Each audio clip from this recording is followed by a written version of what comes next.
Morning বন্ধুরা।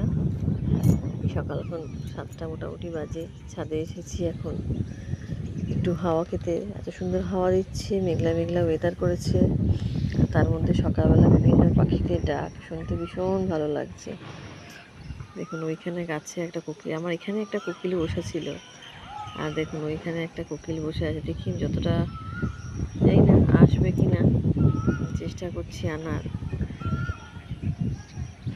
আর কোকিল বসে আছে ওই দেখুন এই বাড়ি, এই গাছটার উপরে এইখানে বসে আছে কোকিলটা। কি সুন্দর ডাকছে। এক্ষুনি আমার বাড়ির ছাদে এসে বসেছিল, ছাদে না ঠিক এই সামনের গাছটা, এই গাছটাতে এসে বসেছিল। খুব সুন্দর লাগে। দেখুন কত রাজ্যের পাখি। সকালবেলা এগুলো দেখতে ভীষণ ভালো লাগে, শুনতেও ভালো লাগে। আগে তো প্রচুর কোকিল ডাকতো, এখন আমাদের এখানে কোকিল ডাকে, কিন্তু সেটা তাও আবার বেশিরভাগ বিকেলবেলায়, সকালের দিকে একটু কমই ডাকে। ছাদের মধ্যে এখন এই সময় পায়চারি করতে বেশ সুন্দর লাগে, আর মেঘলা মেঘলা ওয়েদার করে আছে তো বেশ ভালো লাগছে। দেখুন নিচটা কেমন জঙ্গল হয়েছে, দেখুন একবার। বাগানগুলো পরিষ্কার করানো হয় না, যাদের বাগান তারা করায় না। দুনিয়া সাপ খোপে ভর্তি।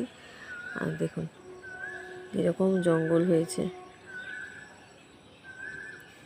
প্রচুর জঙ্গল। আমাদের গাছে প্রায় সবেদা জামরুল সব শেষ হলো, দেখছেন। এবারে আম একদম গাছগুলোতে আম হয়নি, ওই কয়েকটা খালি ঝুলছে। বাকি আমটাম এখন এক বছর একদম হয়নি, খুব কম।